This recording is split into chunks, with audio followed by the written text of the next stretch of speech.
Welcome back to the reality, guys. I'm your host, Billy Blinks, joined as always by my co-host, Brett. We're here to talk the Ultimate Fighter. This is week 6, Team McGregor versus Team Chandler. It's a common occurrence now, guys, but we are saying another rough week for Team McGregor.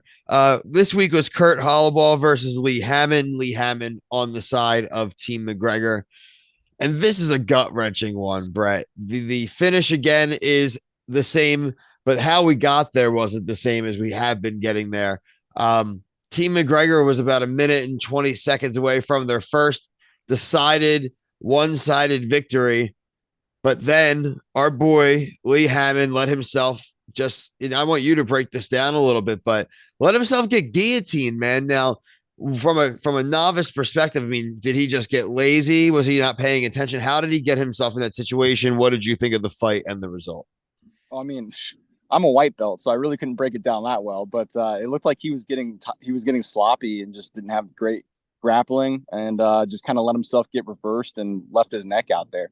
Which even at the end of round one, Conor was yelling at him to finish him with some elbows, and he just kind of just stopped with like 8 seconds left, and then just gave up. And he probably could have gotten a finish there, but You're right. yeah, and he was winning a dominant fight of just kind of out grappling the guy and not much striking, and then he just got sloppy and gave up a choke. But the guy he lost to is a black belt, so Yeah, Kurt Hollowball had a really interesting history they ran through. They said he fought Matt Healy on the Final Strike Force, went to UFC, loses to Steve Seiler in a decision. Then he goes down and does like the low circuit stuff, wins in the Dana White Contender Series, then goes back to UFC, loses again at 237, gets cut. So again, a really interesting story. I mean, 19-7 for his career, not an illustrious kind of record, but again, still not super bad at the end of the day. Hammond was 5-0 going into this fight. Now, if you're going to count it on, does this count against their professional record? it does not. They were saying it's an exhibition, and that's why there's only 2 rounds, so it doesn't count. Okay, So no, that's still fair. 5-0. Okay, cool. Yeah, Hammond 26, Hollowball was 35, 6 foot versus 5'11, 156 versus 155 and a half, both with a 73-inch reach. So, I mean, as far as the body types, I mean, obviously the big difference there being the experience and a 9-year age difference. People But were it kind saying of, Lee Hammond's bigger though, and I'm like, once they showed the tail of the tape, I'm like, he's barely bigger than that's what I was Kurt. like. He's a big dude. And I'm Yeah, like, and I did the same thing. I went back to my notes. I was like, no, he's not Dana. Is it just like the perspective? Does he carry more muscle? Maybe, but like, I maybe don't he's really see that. wider, but you can't really tell on camera. So I don't know. He doesn't have any chest hair. Just Yeah, it helped. Uh, is Connor a bad coach? I think Connor's a great coach. I mean, yeah, he didn't show up for the weigh-ins, but I mean, who cares? Like he's got better stuff to do. He's there when it matters, when he's actually coaching these guys. And I actually really like. I didn't say it before, but every time we get a clip of Connor coaching, and he does a lot of his like he shows his techniques of like bits and tricks that he does, and I'm like, I need to go back and watch these episodes and Yeah, and practice those on the bag, some of his tricks. that's He's actually got pretty really good cool. movement. That is really cool. And like he said, when people were drawing at him at the end, he's like, I am leaving my coaches here. Like, I am setting this up. I'm not just leaving them with nobody. I'm leaving them with people who I use. Like, they're very good. I'm not just leaving them with like the random ESPN people or something. Right. So Yeah, I do think that was a lazy kind of poke from Chandler, but the record isn't going to lie here, man. We are 0-6, right? So there's two more. I mean, at stacking them best, he'll up. be, I know that Logan is throwing that out there, I think, a little bit on Twitter. I didn't really read the feed because I didn't want to get spoiled because I hadn't watched the episode until this morning. We're recording this on Wednesday afternoon. But yeah, it's gonna be interesting. I want to say, I mean, he was I mean, obviously that's his guy too, but he was devastated. He hit his knees. He was so frustrated because that was such a, like I said, it was a good performance for the most part. But the more you're saying it, like if he had thrown a few more elbows there at the end, I think they would have waved it and called it. You're right. I don't know why he stopped. Inexperience. Connor's got to come with a paper bag next week. Paper I think. I bag mean, over your head. yeah. I think Connor handled it pretty well. I thought he was just going to blow up on his own, but we see Michael Chandler sort of starts taunting him. Yep. Yep. So Pushes his face a little bit.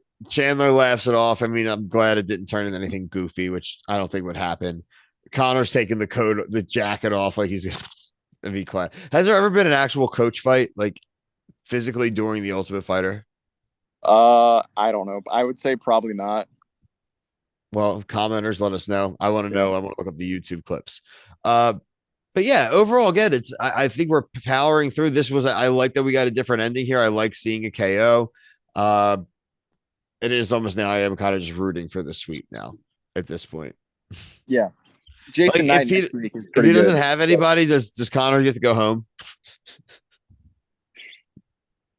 I mean, that's a good point. Maybe they might keep coaching him. But also, did you see the gash on Lee Heyman's knee during the Yeah. fight? Yep. Yeah, a little bit Gnarly. deeper than the nose, but Gnarly. Um, apparently that happened at the beginning of the first round. And now I also heard that he's like in a brace or something, and he can't bend his knee for several weeks. So he's out of the competition training wise too. ooh. That'll be maybe they'll address that next week, like the aftermath of the fight, which would be really interesting. So we haven't had to deal with a lot of that so far. We had the H word scare that we don't mention anymore by name on this channel for fear of being botted to death. But it would be nice to actually see the aftermath of a fight where it was like this person really beat the hell out of themselves or really won, but had to take this crazy. Like, I'd like to see that, not because I want someone to be hurt, but I think it's Mm-hmm. an interesting kind of part to see just from a perspective of behind the scenes, the whole Yeah. cycle of the fight and training kind of. Well, even if Connor has no guys left in the competition, they're still going to stick around and train because if we get an injury at some point, Connor's guys definitely going to get subbed in there and get a chance. Okay, that makes a lot of sense. All right, see Phil backdoor way, and regardless, we got to get one of his guys in the semis. Yeah. So as for this week, we'll be back next week for the 7th out of 8th of the first round matchups. Check out the other things that we were covering this week on the reality guys. We did claim to fame week 2 with our boy Kyle Petty. I dropped a Bachelorette week 2 review today. Brett and I have this. We will also have out tomorrow. I'll have Temptation Island and the Big D. And look out for a review this weekend from Alone. It'll either be myself or when Brian's back at the end of the weekend. Make sure you're subscribed on TikTok for the reviews we do there, as well as our Instagram to see when we're dropping all of our episodes, besides when you having the notification bell hit on YouTube. But until next week, for myself and Brett, thank you. Peace.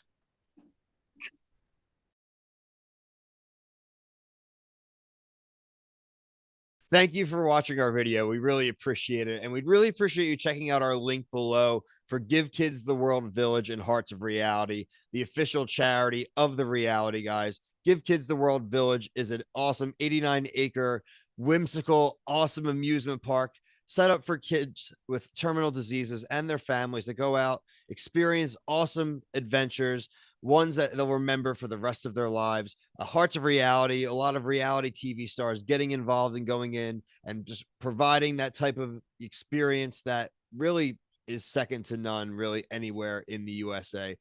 Make sure you check out the link below. Anything helps. $1, $10. And just so you know, a big percentage of the proceeds of our merchandise store will be going to Give Kids the World Village and Hearts of Reality. So love for you to check out the link below.